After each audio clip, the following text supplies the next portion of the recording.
He's been away for a while. He's moved over 1,000 miles from home. Now, in the sunny state of Florida, a man rises from the shadows to bring you a higher class of movie reviews.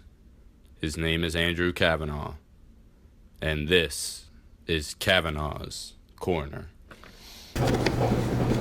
Hello there. Good evening, and welcome to another episode of Cavanaugh's Corner. I'm Andrew Cavanaugh, of course, as always. Who else would be here? This week is going to be another top 10 week, as I like to call it. Is movies that are guilty pleasures. What are these movies that I'm talking about? Like these movies that you enjoy, but maybe aren't exactly good movies. Maybe they're not great reviewed, maybe they're just movies that are hated by other people, but I want to talk about movies that I really enjoy, even though they may not be good movies, so to say. Maybe not well-reviewed movies, or maybe they're not movies that you like. But I want to talk about like 10 movies that I have watched over and over and over again. Even though they may not be the best movies in the world, they are very entertaining to me. And I kind of wanted to take some time this week and talk about them with you. Some of these movies are action movies, some of these movies are dramas, some of them are just, comedies, some of these are, they're mixed, it's a mix. There's really nothing particular. They are in no particular order at all. The top 10 list means basically nothing. What's in number 10 may not be any more likable to me than number 1, but I'm going from 1 to 10 just because it really doesn't make any difference. So anyway, first movie on my list I want to talk to you about is a movie that was not well reviewed, actually didn't really make a lot of money, was a hit internationally a little bit, but in the end wasn't really a big movie here in the States, but it kind of has a cult following now, and that is Jean-Claude Van Damme, and it's Hard Target. This is John Woo's first American film. Basically, the overall premise is really stupid. Lance Henriksen is the bad guy in this, and he basically has a business where they attract homeless people and get rich people to hunt them down for money. It's really ridiculous, but basically Jean-Claude Van Damme helps out Yancy Butler, the actress in this, helps her basically solve the mystery of where her dad went missing. And they basically find Lance Henriksen has this group that's hunting homeless people that are being attracted because they give them money. In the end, it's just a lot of action, a lot of shooting, just like John Woo is famous for. To be honest with you, this may be my favorite John Woo movie. And it's particular to note that this Blu-ray version I have in my hands here, I actually bought from Amazon.co.uk. This is actually the international release. This came out a long time before the American Blu-ray came out. And the great thing is about this version, now I don't know about the American Blu-ray of this movie, but this is the international cut of the movie, which it took me a long time to try and find, especially in somewhat good quality. This has got a lot of dead people in it.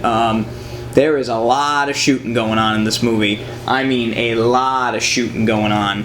And it is awesome. It's almost balletic. It's crazy. The amount of violence in this movie is just crazy. Especially the finale. The last 20-something minutes of this movie is just non-stop shooting. And it's impressive. It's really impressive. It's classic John Woo. A lot more action than his later American films. The story is minimal. There's not really much of a love story, which I think was actually edited out in a weird way. It actually kind of works if that happened. But Jean-Claude Van Damme is actually really great in this movie. I think he does a really good job. Along with Lance Henriksen as the bad guy. He makes a really good bad guy in this. Just a guilty pleasure of mine. I've watched it just to watch for the action. Really enjoy this movie. If you can find this Blu-ray version, definitely hunt this thing down. See what I did there? hunt it down. Anyway, whatever. But if you can find this, get it. It's great. If you can get the American version, that's great too. But I can't guarantee it has the international cut on here, which has a lot less violence. The American version, I mean, has a lot less violence. It was really trimmed down, and it's not as enjoyable. This goes really over the top. It's great. Second on my list today is a movie that I've noticed some people really enjoy and other people just don't like. A lot of people just don't care for this movie. I love this movie. This is one of my favorite films of all time, and it's Color of Money with Paul Newman and Tom Cruise, among others. Directed by Martin Scorsese. His direction in this movie is really all over the place, which is kind of why I enjoy it so much. You can definitely tell there was a lot of cocaine involved in this movie. Lot of cocaine. But I kind of like that. It's not the norm for Scorsese after this point. After this movie, he kind of toned it down a lot, even though, you know, Goodfellas and Casino has a lot of really spiffy kind of shots in it. This goes at 1,000 miles an hour. The whole movie just moves and moves and moves. And for a movie that's just about 2 hours long, it does not feel like a 2-hour movie. Basically, this is, I mean, in the end, I'm not really going to go into the plot of this, but this is basically the sequel to The Hustler, taking place, I think, about 20 years after the original film. Also to note that Newman he actually won the Oscar for this. This is the only movie Paul Newman ever won the Oscar for. And a lot of people kind of call it the Mercy Oscar because he didn't win for The Verdict and many other films he was nominated for beforehand. But they gave it to him for this. And he kind of deserves it. This is a masterful performance in this movie, in my opinion. Tom Cruise is wild in this too. He's great. Vince, the character that Tom Cruise portrays in this, is really intense. He's a rookie. He's cocky. What else is new for a 1980s Tom Cruise movie? But for whatever reason, this movie, he really nails it. And so does Newman. It's neat too to see Newman kind of go along in the movie, because at the beginning he kind of doesn't want anything to do about playing pool, and then you can see like a shark, he tastes the blood and he has to play again. It's like something called him and he has to play again, and it's really neat to see. Really neat to see that happen in this film. I love this movie. The Blu-ray, the picture on this is not much better than DVD. But in the end, it's the movie in high def. What more could you ask for? There's really nothing else of note about this Blu-ray. But if you can get it on Blu-ray, get it. It's worth it. It's an awesome movie. And Paul Newman is my hero. So we love you, Paul. We miss you. This is a testament to his acting. It's a great movie. Absolutely great movie. Definitely not Newman's best, but my favorite one of his. I adore his performance in this movie. So that's The Color of Money. So that's number 2. Next on my list, another action film. This is a movie that not a lot of people know about. This is a kind of a little known movie. Again, I don't even really know what kind of acclaim this movie got when it came out. I don't even know if this movie made any money at all. It probably didn't. But this is an awesome action movie. Again, not much in terms of plot. None of these movies are winning Oscars in terms of plot today. I don't think any of these are, but I really enjoy this movie. And this movie, actually, the 2 lead actors in this are 2 of my favorite actors of all time. This is a movie with Peter Weller and Sam Elliott. It's called Shakedown. And Shakedown is kind of a wild movie. This movie could never be made today. Never. It's definitely an 80s cop movie. Even though Peter Weller is actually he's actually a lawyer, which is so weird. It's like RoboCop is a lawyer. It's like, what?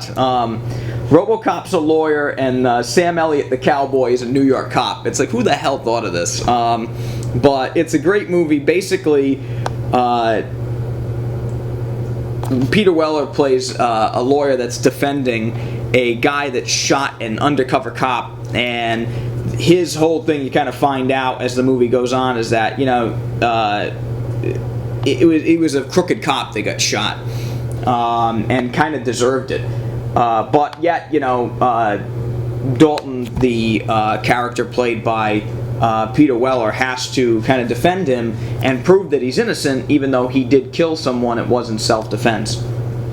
And it's great because Richie, the cop played by Sam Elliott here, is basically like the quintessential honest, down and dirty 80s cop movie cop.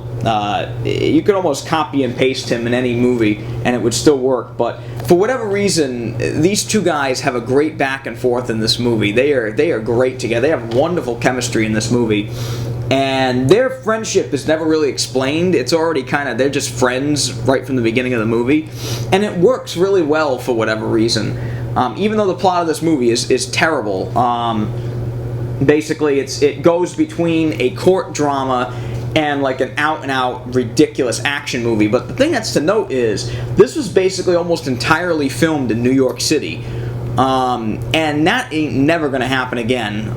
This is a one-of-a-kind movie. You see Times Square when there was a lot of porno theaters in Times Square, and there's actually an action sequence that takes place where they jump out of a porno theater window and drop down onto the street. That'll never happen in a movie today if it was filmed in New York City. They could never get the permits to do that now. So there's a lot of moments like that in this movie that kind of make Shakedown special. And this is also kind of one of these movies where the ending is just so ridiculous. I'm not going to ruin it for you, but it involves an airplane, and it is just so completely nuts that it almost lends itself to it's so crazy, it's kind of funny kind of ending, and it's definitely worth watching just to witness the end of this movie. This really funny movie, has some really great comedic moments, but it's also a very good action movie. It's a lot of fun. If you have like an hour and a half to blow, definitely check out this movie. Again, another movie that's kind of hard to find, but if you can find it, definitely grab it. It's a great movie. I love that film. Shakedown's the name of that one. That's a great movie. Next on my list, another action movie. There's actually quite a few action movies on this list now that I noticed this.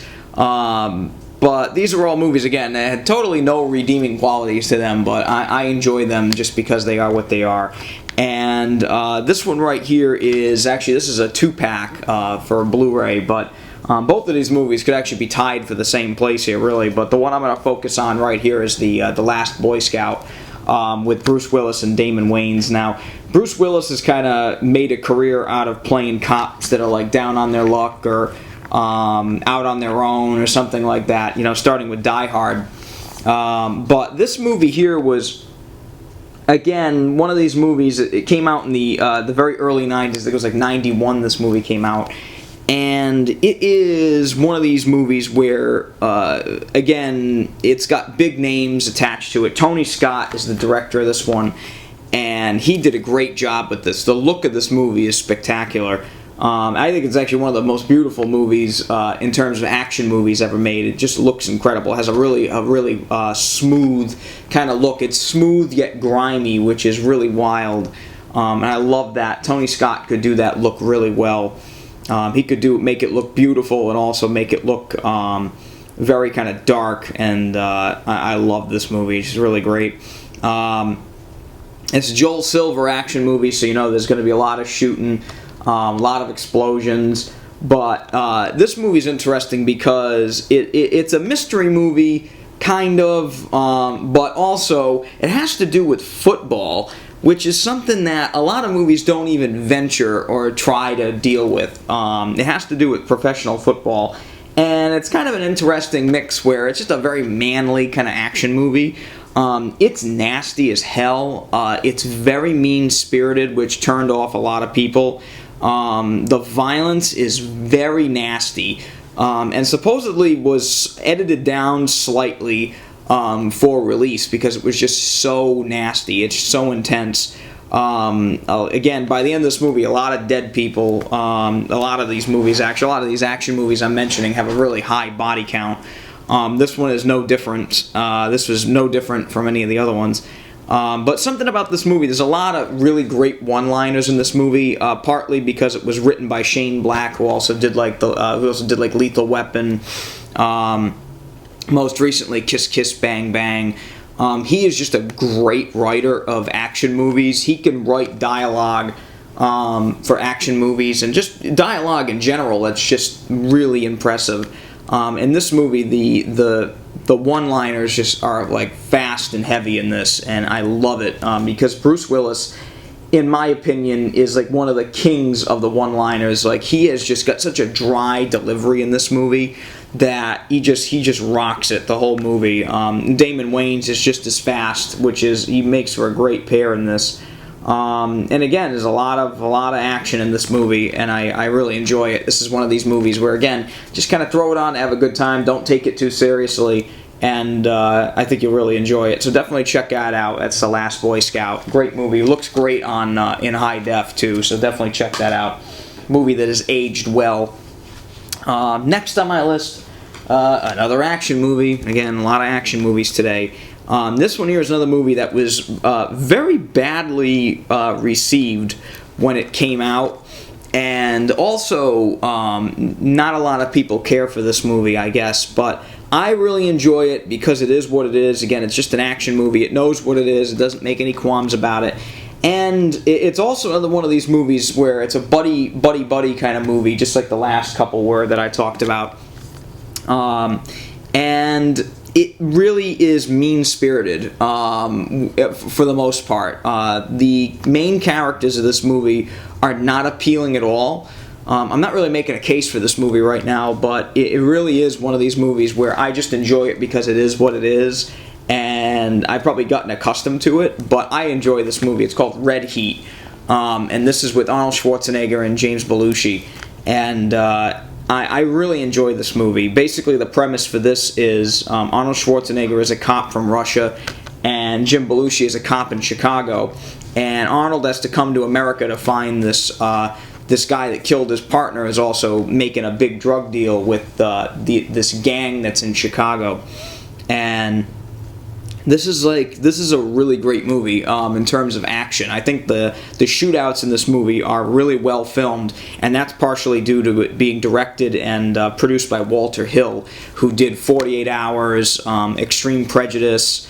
Funny enough, he actually did the other movie that's featured in this set, Last Man Standing, which I think is another great, very, very much underrated action movie. And this is another one of his that I really enjoy.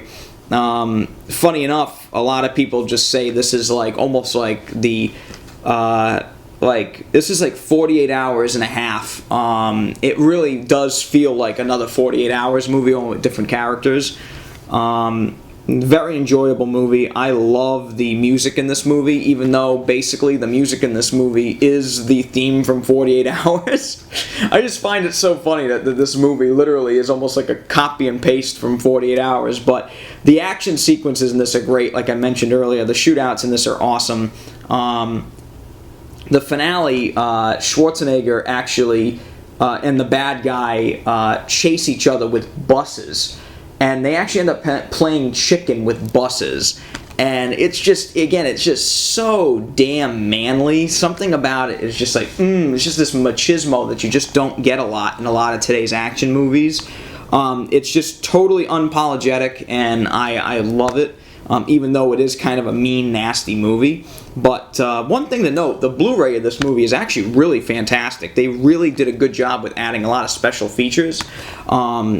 There's actually like a couple making of special features in this.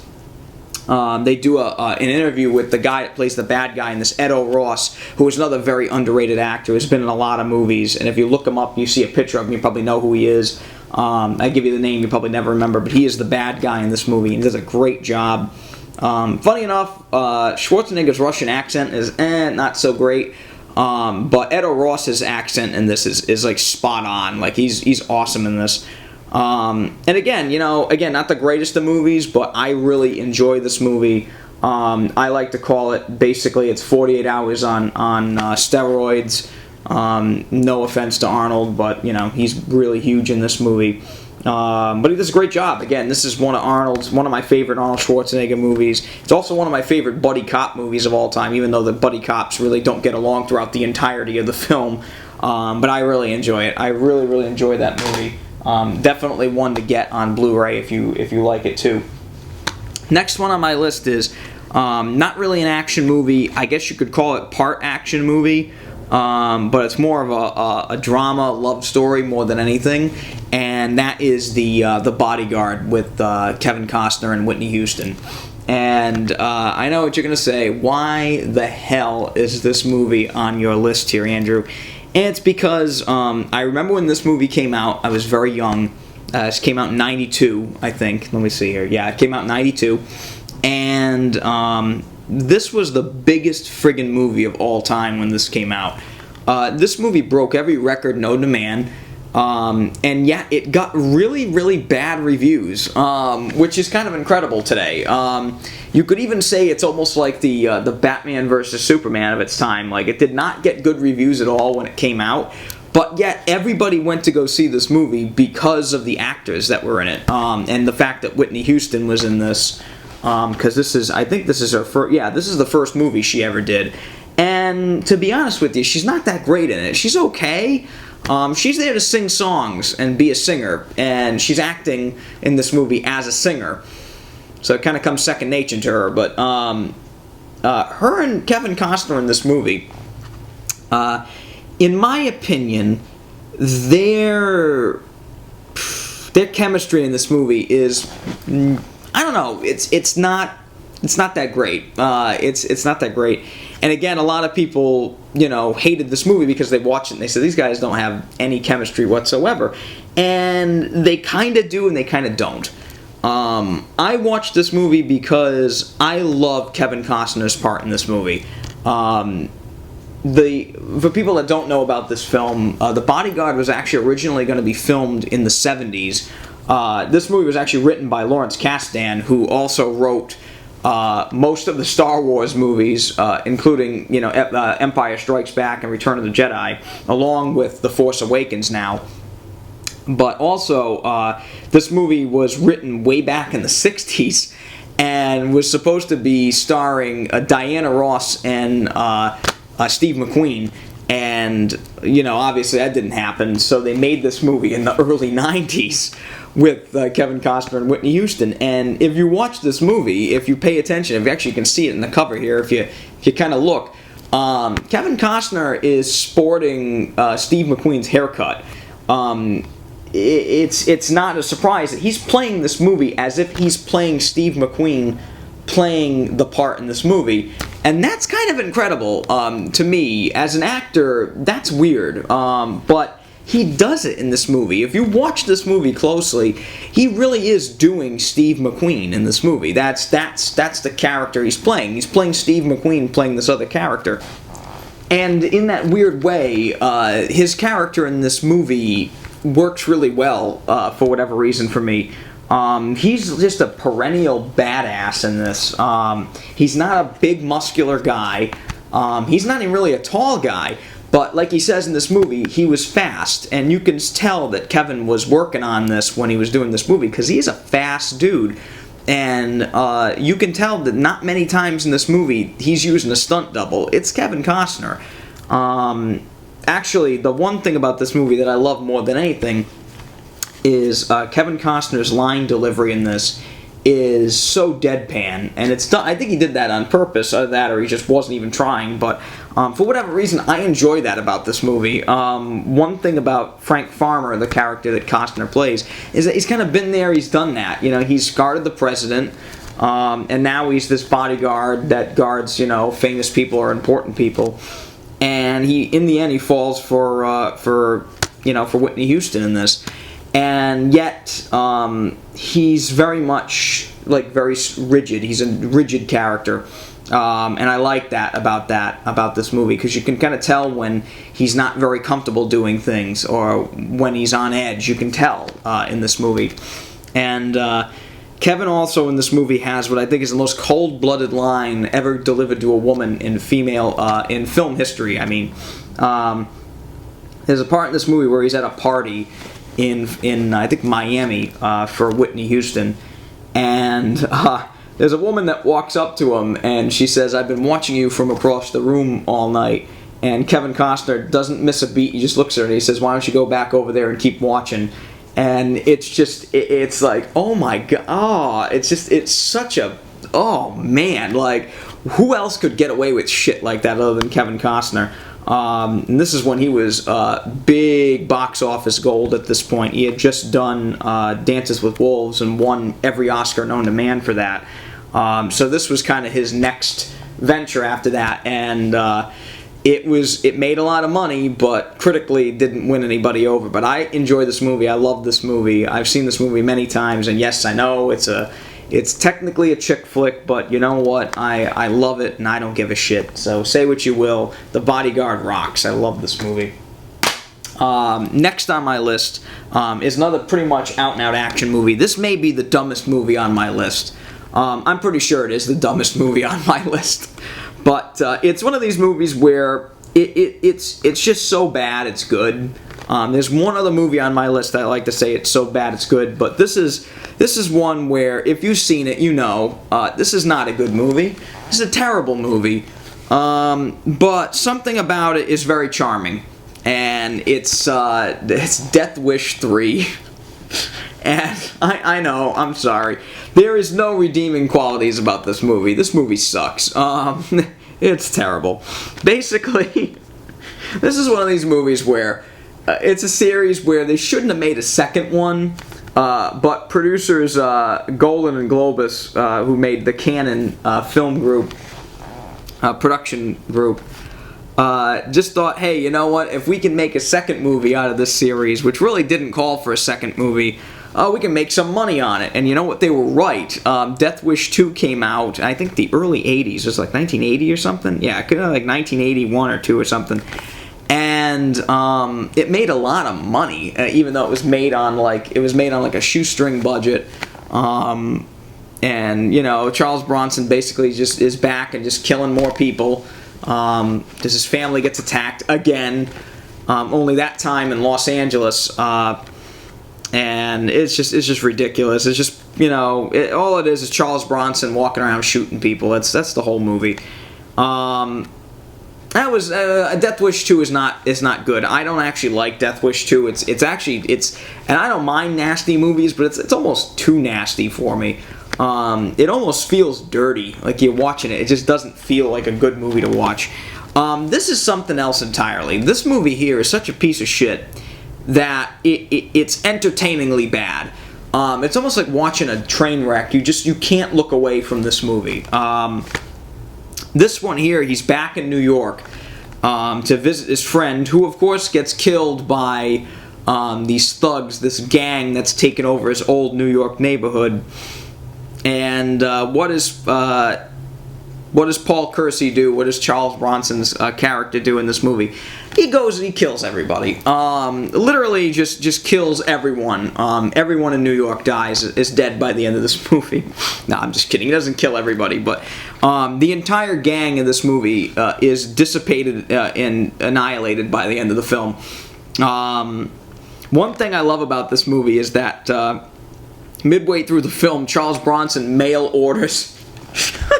Sorry, I'm laughing just thinking about it. He mail orders this fucking hand cannon of a gun. It's a wieldy Magnum, and it's basically packing cartridges that are like this big. It's like an elephant gun.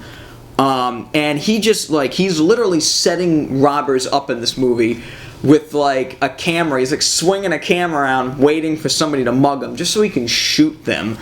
And it's so insane. It's just so insane. By the end of the movie, New York becomes like World War III, and everybody is just killing everybody. And it's just the most craziest, badly shot. Like, there's no cinematography in this movie. It's basically just, okay, put the camera here. Okay, Charles Bronson. Okay, go, Charles. I just shoot the gun a couple times. Okay, cool. Move the camera. That's the whole movie. Like, it is just horrible. But for whatever reason, it's so funny to watch. I feel like the more times you watch this movie, the more you enjoy it, because it just gets worse and worse as it goes on. And again, there's nothing to it. It's just Charles Bronson kills everybody, but it's so funny. It's just so funny. Funny enough, the original director of Death Wish came back for this one too, which means he not only did the first movie, he did the second one and the third one. But for whatever reason, this movie is just so entertaining. If you enjoy Death Wish 1 and 2, this is required viewing. If you're not into these movies, then don't watch this movie. But my God, is it funny. It's funny for the wrong reasons, but I just get such a laugh out of some moments in this movie. But in the end, it made money, so they made Death Wish 4 and Death Wish 5. But I'm not going to put them on this list. This is the one to watch out of all these movies because it's so bad it's good. Check it out. It's Death Wish 3. This is the Blu-ray version of it. It actually looks pretty good, surprisingly, on Blu-ray, even though the movie was probably shot on, like, disposable film camera. Disposable film stock. But it is what it is. It's a disposable movie, but I enjoy it. What can I tell you? Next on my list is not an action movie in the least. But it's a movie that I enjoy, and again, I'm probably gonna get hate mail for this, but I don't care. I really like this movie. This is one of these movies where that it's charming and it's disgusting at the same time. It's a very strange kind of film, but yet it has some of the greatest actors in it. It's got a great director. Actually has a pretty good script, despite it being just a kind of lousy plot. And that's it's Indecent Proposal with Robert Redford, Demi Moore, and Woody Harrelson. Or Demi Moore, I'm sorry, Demi, not Demi. Oh God, I gotta remember to pronounce that correctly. But anyway, we know what the plot of this movie is. Robert Redford pays Demi Moore to sleep with him for one night. And basically, most of the movie is the results of that one night. You don't actually see what happened between Robert Redford and Demi Moore, even though that probably would have gotten the movie even more acclaim. This was a movie that was not well received when it came out. I think it looks incredible. I think the cinematography of this movie is awesome. And I think that's from director Adrian Lyne. I can never remember how to pronounce the director's name. My apologies, Adrian.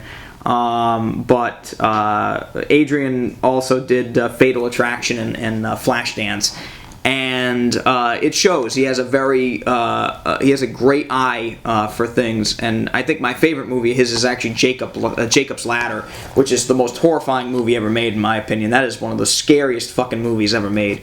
But this movie here is different. This is a tough movie. This is one of these movies where I hate it, but I love it. And every time I watch it, I seem to like it more, which is weird. It's really weird. One thing I really enjoy about this movie, and for whatever reason, Mr. Redford has never been a fan of this film. Supposedly, he was stated once as saying that he did this movie just for the paycheck, just so he could do A River Runs Through It. But honestly, I really like this movie. I like him in this movie. I think his part in this movie is almost like as if he's still playing Gatsby in The Great Gatsby. It's almost like he didn't get shot in The Great Gatsby. By the way, spoiler alert for The Great Gatsby, he does die. But in this, he plays such a charming, conniving bastard in this movie. He is just like platinum gold. I mean, he's just gold in this movie. He doesn't even have to try to be charming in this film. They put a suit on him. He walks on set, and he just is this character. To me, Robert Redford is one of the best actors and directors that's ever walked the planet. This guy is so perfect for this part. He plays the billionaire John Gage in this. And the character of Gage, I almost wish they made another movie just with Gage. Just him picking up chicks. I would watch that. I would seriously watch that movie. He is just like, he's just gold in this movie. He doesn't have to do a thing. I don't even think he's even attempting to act in this movie. He just kind of showed up. They put a suit on him. He delivers the lines and goes home. And you know what? It works in this movie. He is just so spot on through most of this film that you kind of wish that she goes with him. You kind of wish that Demi doesn't go back to Woody Harrelson, but he's the one that's truly in love with her, and I think it's a neat little love triangle movie. I think the plot is very interesting, even though it's very, very minimal. It's a movie mostly about emotion, and I think that's kind of hard to put on film, movies about emotion. You don't see them come up very often. But I think this does a great job. It also has kind of an interesting point where money is kind of optional when you have actual love. I think that's I think that's a great... That's a great little point to make with a movie. I think that's interesting. But this movie, again, not the greatest the film's ever made, not the best love story ever made, but I enjoy it. I think it's a charming film, and I think that Redford in this, even though he did not like making this movie, he does not actually enjoy even talking about this movie, I think he's awesome in it, and he nails this movie, along with everybody else in it. Actually, interestingly, I think Oliver Platt actually plays a really funny character in this as Woody Harrelson's lawyer. I think he does a good job in this, but again, it's a small part, but still, I think he does a good job.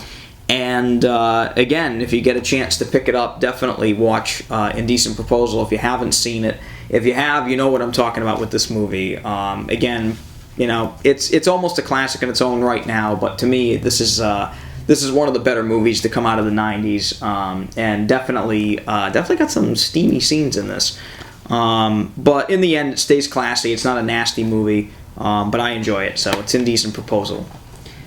Next on my list is kind of a not a buddy movie, but kind of an action comedy.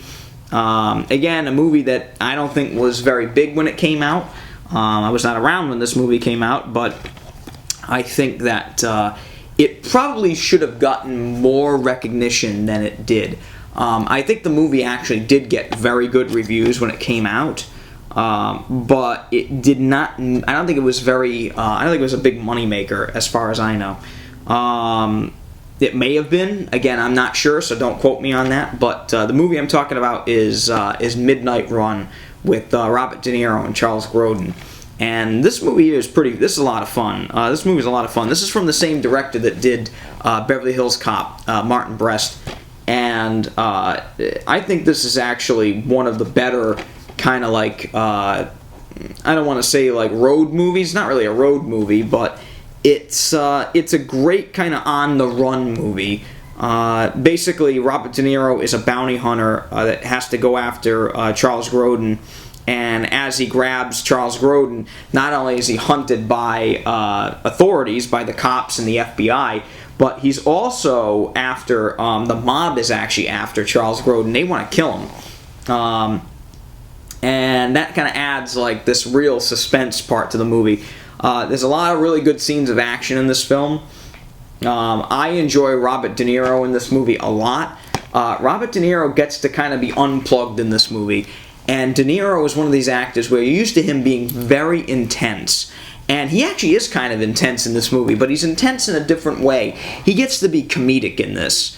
And I really love when Robert De Niro can kind of let loose and just be kind of funny. He's funny in a dry way, but you can tell Charles Grodin is just constantly getting on his nerves in this. And it's great. Like, it's really great to watch. Him and Charles Grodin have a great kind of chemistry in this where Charles Grodin pushes and De Niro kind of pushes back. And then De Niro upsets Charles Grodin. Charles Grodin gets back at him. It goes back and forth the whole movie. But the one thing I like about this movie is this has actually got some really good action sequences in it. There's one sequence in particular where Charles Grodin, Robert De Niro, and I think John Ashton, who is also in the Beverly Hills Cop series, get chased by a helicopter, and it's actually really well done. Today, of course, you can tell certain shots are like miniatures, but they do a really good job with it in this movie. I love the fact that there's kind of a race against time in this movie, even though this movie is a little over 2 hours long. It does not feel like a 2-hour movie. The music in it is awesome. Danny Elfman actually did the music to this movie, and it's one of the few Danny Elfman scores where it actually doesn't sound like Danny Elfman. It doesn't sound like Batman or Beetlejuice or anything like that. Kind of has this jazzy kind of tone to it. I love it. Like, I love the music in this movie. The cinematography is great. I think it's awesome because you go from like cityscapes in New York to the desert. Then you get to see L.A. You get to see the kind of like the seedy side of L.A., which is nice. But the thing that's great about this movie is it just doesn't stop. It doesn't let up. There's a couple moments where you get kind of a breather, but this movie is mostly go, go, go the whole time. And the ending is so fantastic. Again, not going to ruin it for you, but the ending of this movie is one of my all-time favorite endings in a film. It's just so satisfactory. It's just so satisfying, I should say. It leaves you really happy. And I think that's nice. I think it's really nice when a movie can have, it's a good ride, and it just leaves you smiling. Just a wonderful, wonderful movie. Again, Robert De Niro, one of his few comedies that's actually good. And Charles Grodin in it is great as kind of this narcissistic yet conniving thief. Well, actually, he's an accountant, but he steals money from the mob. So, just a great bunch of characters in this movie. All the characters are really fleshed out. They all have their own traits, and it's well written. I really enjoy this movie. This is a great one to look up. It's Midnight Run. This is another one of these movies where I go, where the fuck is the Blu-ray? I want the Blu-ray of this movie. We really should have a Blu-ray version of this movie, but we don't. Universal, get off your ass and make a Blu-ray of this, okay? Please. Great movie. Last on my list, this is one of these movies where, again, kind of like Death Wish 3, it's so bad it's good. And me and my best friend, actually, who is the announcer of the show, you'll hear him at the beginning of the show. His name is Brent. Me and Brent have kind of this funny connection. We've known each other for a long time, and we both love watching movies that are, we don't want to say disposable, but we love watching a movie every now and then we can just pick apart and laugh at it. And the king of the disposable movie, in my opinion, or the direct-to-video movie where, the movie was probably made for $1 million or so, or a couple $100,000, and it was made and it's awful, and they put it on, DVD, and somehow it makes money. The king of that is the one and only Mr. Steven Seagal, and the last movie on my list here is one of his last, I would say maybe third to last movie that he actually put in theaters. He had a couple more after this, but this was kind of the last one that he did that was kind of notable. Besides like Exit Wounds and The Glimmer Man and all those movies. This is the one that kind of cued his downfall, and it's Under Siege 2: Dark Territory. And this movie's a mess, but it's an enjoyable mess. And I think that's the one thing about Steven Seagal's films that can be said is that they are all pretty much train wrecks, but some of them are better than others.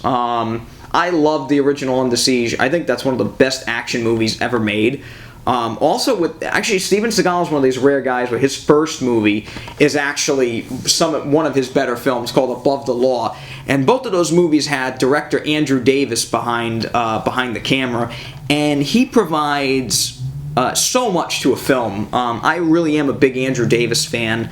I think his films are really well made. I actually am one of the few people that actually enjoyed The Guardian with Kevin Costner. That actually almost made the list. But I decided against it since I already had The Bodyguard in there. But those movies had Andrew Davis behind the scenes, and you could tell that he knows what he's doing. Jeff Murphy, the director of this, did Free Jack with Emilio Estevez and Mick Jagger. So there's not much experience behind the scenes of this. Even though he is not a bad director, you can tell that Segal was kind of the man in charge in this film. This is a crazy movie. Funny enough, this is one of Katherine Heigl's premiere roles. I think she plays Segal's like niece or something. Yeah, she plays Segal's niece in this, and it's just crazy to say Katherine Heigl was Segal's niece, but she was. Basically, Segal plays Casey Ryback again in this, and he's on a train with his niece, and the train just so happens to be hijacked by terrorists. And the main guy behind it all is Eric Bogosian, who plays kind of the Eric Bogosian, who plays the kind of techno wizard who ends up gaining control of a satellite that can cause like massive devastation. Basically, it can cause like earthquakes and massive explosions and everything. And he wants all this money, or he's gonna blow the eastern seaboard off the face of the earth. And of course, it's up to Steven Seagal to break everybody's arms, necks, limbs, shoot people in the face, which he actually does numerous times in this movie. This is another movie that's got a pretty high body count. My favorite part of this movie is Steven Seagal gets shot by a sniper rifle in the shoulder, like a 50 caliber sniper rifle, and he just walks it off like it's nothing. And it's, again, awesome. I mean, just what an awesome piece of crap this movie is. I mean, it really is. I love the fact that this movie basically, in the end, has kind of like no plot. It's basically just him trying to overthrow the terrorists in the film, and that's pretty much it. There's really nothing else going on in this movie, which is good and it's bad. It's bad because obviously you don't have very interesting characters, because you already know everything there is to know about Steven Seagal's character in this. He's a badass who also cooks. I do like the fact that you can kind of tell Seagal's having fun while making this movie, but really it's just it's an hour and a half of Steven Seagal casually walking around killing people. But that's what he does. He's made a living out of making these movies, and they've just gotten progressively worse as time goes on, to the point where now I don't even think he's awake making these movies. I think he's sleepwalking, and they just film him, and then you have a Steven Seagal movie at this point. It also doesn't help that this is before Seagal kind of got like gigantic. Seagal's actually in really good shape in this movie, and there's actually, as bad as I'm making this movie out to be, there's actually quite a few action scenes that I really enjoy. There's a really great knife fight at the end, which is again just a copy and paste of the fight between him and Tommy Lee Jones in the first one. But again, he fights one of the main bad guys at the end with a knife. And it's so weirdly shot. It's actually like jump cuts like all over the place. It's almost like they ran out of stuff, they just edited it together. But for whatever reason, I enjoy watching this movie. It's one of these movies where I can watch it and laugh at it and just genuinely have a good time. Would I recommend that movie to anybody? No. If you like action movies and you like Steven Seagal, maybe you'll enjoy it. But again, it's not really a well-made film. It's you can tell it has a budget, like it's actually like shot well for the most part, except for, like I said, for whatever reason, a really choppy fight scene at the end with the knife fight. But it is what it is. I mean, when you watch a Steven Seagal movie, you know what you're getting into. He does have a couple pretty good one-liners in it, which I think is kind of interesting. Seagal's not always one for one-liners, but he has some funny moments in it. I think that's one of the best parts of the movie, is that he kind of knows that it's all a joke. But it is what it is. It's an entertaining action movie. I put it on the list because I think it's interesting to note that this summer Segal actually has like 4 movies coming out within the next couple months, which is just crazy. He's got one where it's called like Sniper Covert Ops or something. He has another one called like Code of Honor, where he's a sniper in he's like an ex-sniper, and he's in like Los Angeles because his family got killed, so he's literally like walking around Los Angeles like sniping bad guys. Again, just I don't know what's with the sniping thing all of a sudden, but for whatever reason now he went from a kung fu master to a sniper. And then like he has another movie coming out where it called like The Asian Connection, where he's not even the main guy in the movie, but he's the main guy in the cover, and it's just like, what the hell is going on here with these movies? But again, he's making a living off this crap, so as long as you keep buying it, they're going to keep making movies with Segal, so I'm probably to blame for that, because I end up buying them all just to laugh at them. I watch them and just crack up laughing. I love some of his work lately. It's just, you can watch it and just sit there and just crack up because it's so bad. If you are a fan of Steven Seagal, one you have to see is his most recent movie called Absolution, which I think is on Netflix now. Almost made the list, but not quite. Absolution is just another one of these direct-to-video movies, but it's so unforgivingly awful. If you watch the movie, when he's delivering lines, you can almost tell that he's just ad-libbing everything.